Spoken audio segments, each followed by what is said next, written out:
Et salut à toi, bienvenue dans ce nouvel épisode du podcast Nourris ta santé. Aujourd'hui l'épisode numéro 2 sur le collagène comme prévu. Et j'avais du coup prévu de parler du collagène, mais vraiment de la supplémentation, puisque dans l'épisode précédent, on avait vraiment parlé des généralités, d'à quoi sert le collagène, les différents types, un petit peu sa structure, et également pourquoi c'est important aussi bien pour la santé que pour le sportif, ce qui est vraiment le sujet qui nous intéresse ici. Et là, je vais parler un petit peu de la supplémentation, c'est-à-dire est-ce que la supplémentation fait vraiment ses effets?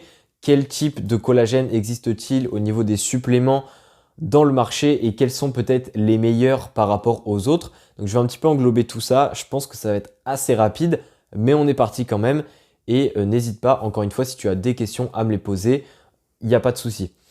Pour commencer, au niveau du collagène, alors oui, il existe des suppléments. C'est d'ailleurs un supplément qui évolue énormément ces dernières années, qui prend énormément d'ampleur et de plus en plus de personnes en achètent. Et il existe évidemment, comme chaque supplément, plusieurs formes de collagène à prendre.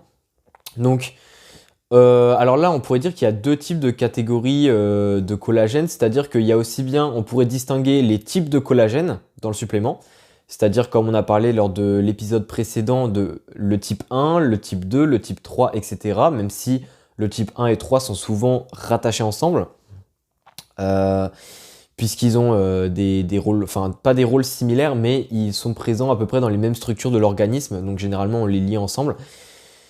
Donc il y a cette catégorie-là, il y a vraiment la catégorie aussi du collagène, c'est-à-dire sous quel état est présenté le collagène. On ne parle pas ici vraiment de la forme, du type de collagène, mais on parle de quel état. C'est-à-dire que, par exemple, il y a aussi bien l'état pur, donc on peut avoir du collagène de type 2 à l'état pur, c'est-à-dire que la molécule est mise comme ça, mais on peut aussi retrouver cette même type 2, donc ce collagène de type 2 de façon hydrolysée, donc sous forme hydrolysée.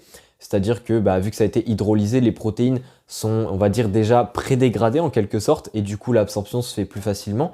Et on peut aussi retrouver le collagène sous forme de fragments. Donc c'est un petit peu différent que hydrolysé parce que contrairement à la forme hydrolysée où là on a tout le collagène, mais c'est juste qu'il a été, on va dire, prédégradé. Les fragments de collagène, c'est vraiment, on va dire, des parties de collagène qui ont été prélevées ou des parties de la protéine. Donc c'est vraiment les trois principales formes, donc il y a pur, hydrolysé et sous forme de fragments. Au niveau de l'efficacité, alors c'est assez variable. Généralement, évidemment, la forme pure est moins étudiée parce qu'on sait que en termes d'absorption et en termes de réutilisation par l'organisme, c'est généralement plus bas. Par contre, au niveau des fragments et de la forme hydrolysée, c'est assez débattu, c'est-à-dire qu'il n'y a pas il n'y a pas vraiment de forme qui l'emporte sur l'autre, ou du moins la littérature ne le montre pas encore de manière significative. Donc ça, c'est assez débattu et c'est pour ça que parmi ces deux formes, tu peux vraiment prendre celle, on va dire, qui t'arrange le plus. Donc au niveau des prix, alors ça, c'est très variable, le collagène, ça dépend beaucoup de la marque, mais les prix peuvent énormément varier. Il n'y a pas du coup forcément de très grosses distinctions entre les différentes formes de collagène. Au niveau de l'efficacité, alors c'est aussi très débattu ici, c'est-à-dire que c'est une protéine qui a été énormément étudiée. Le problème, c'est qu'au niveau des résultats, et notamment au niveau des résultats, par exemple, ici on va plutôt parler tout ce qui est un petit peu blessure, etc. sportif, c'est ce qui nous intéresse. Après, n'hésite pas à me demander si tu veux que je fasse un épisode qui parle de l'efficacité des suppléments de collagène sur, par exemple, la peau, sur la qualité de la peau. Ça, je pourrais en parler, mais là, je ne vais pas en parler parce que je pense que c'est pas le sujet qui nous intéresse le plus. Mais par exemple, au niveau donc aussi bien des tendons, des ligaments, etc., il y a certaines études de supplémentation de collagène qui montrent des effets bénéfiques, c'est-à-dire que la personne a moins de douleur au niveau des ligaments, a moins de douleur au niveau du genou, peut-être guérir un petit peu plus rapidement aussi de la tendinite. Le problème, c'est qu'il y a pas mal de biais en fait qui viennent impacter ça.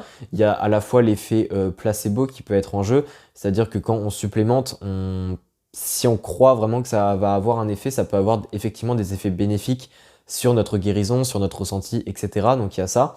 Et en fait, ce qui montre que c'est un petit peu vague, c'est que il y a pas mal d'études qui font des interventions similaires, c'est-à-dire généralement ce sont des interventions assez longues, puisque le collagène, ça c'est important de le préciser, mais c'est un supplément où il faut attendre pas mal de temps avant que ça ait effet.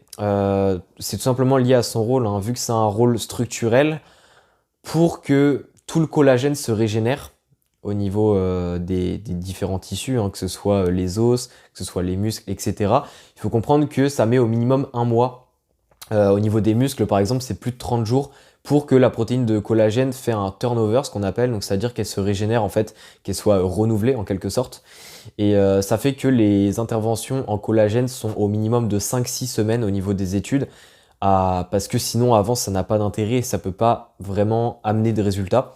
Donc, mais ce que je voulais dire, voilà, c'est ça, c'est que même si certaines études ont fait des interventions très similaires, donc c'est-à-dire à peu près les mêmes nombres de semaines d'intervention, également le même protocole, hein, c'est-à-dire le même type de collagène qui est utilisé, la même forme, etc. Et des sujets qui ont, on va dire, un point de départ assez similaire, hein, avec des caractéristiques similaires, eh bien les résultats ne sont pas toujours les mêmes. C'est-à-dire que parfois on a des résultats globalement négatifs, pas d'effet d'amélioration, ou du moins pas d'effet significatif d'amélioration, et d'autres, on a vraiment des effets significatifs d'amélioration. Donc, ce qu'on peut en tirer de ça, c'est que le collagène en supplément, c'est à tester. Alors moi, je pense que ce qui est intéressant toujours, c'est de tester sur soi 1 ou 2 mois.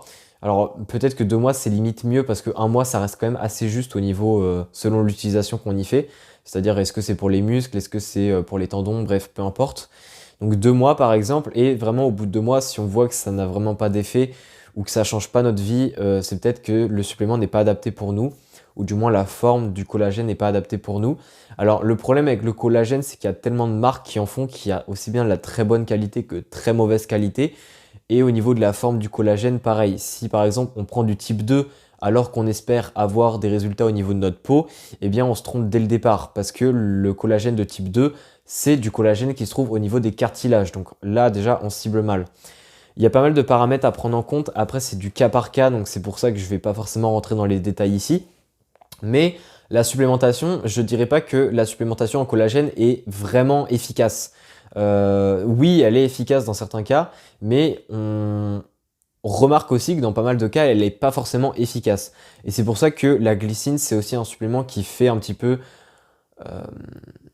enfin pas polémique, mais en fait qui se popularise, parce que la glycine représente du coup des effets similaires au collagène, puisque une grande part de la glycine qu'on a dans notre corps est faite pour produire du collagène. Sauf que la glycine, elle a des effets en plus supplémentaires, et apparemment elle serait peut-être plus bénéfique que le collagène en termes de supplément. Donc c'est pour ça que je compte en faire un épisode, hein, un petit peu comparé plus précisément, donc déjà en parlant au préalable de la glycine en tant que telle, mais pour par la suite comparer avec le collagène pour voir si est-ce qu'il y a vraiment une différence ou pas. Donc moi, ce que je pense, mon avis personnel, c'est que le collagène, c'est un supplément qui peut mériter d'être testé, donc que tu le testes pendant, comme je l'ai dit, 2 mois par exemple. Mais déjà, il faut au préalable prendre une marque qui fait de la qualité au niveau du collagène, au niveau de la forme. Il faut prendre une forme qui est adéquate selon le pourquoi on en prend. Est-ce que c'est pour la peau? Est-ce que c'est pour les tendons? Est-ce que c'est pour les ligaments? Etc. Et aussi, il faut peut-être, après avoir testé le collagène, attendre un petit peu et par la suite tester la glycine et peut-être comparer par exemple les deux. Est-ce qu'il y en a un des deux qui a eu plus d'effet sur ce que je recherche ou pas? Alors la glycine, comme je l'ai dit, je vais en reparler, mais je pense que ce protocole-là déjà peut être intéressant, donc ça reste à méditer. Mais voilà, si tu veux en savoir plus pour la glycine, je vais faire des épisodes d'ici pas très longtemps, donc je t'invite à rester, on va dire, connecté. Et sinon, pour cet épisode, c'est tout pour moi. Au niveau du collagène, n'hésite pas, si tu veux que je parle vraiment d'un point très précis, à m'envoyer un message et je pourrais faire un épisode dessus. Et on se dit sinon à la prochaine. Porte-toi bien. Allez, ciao.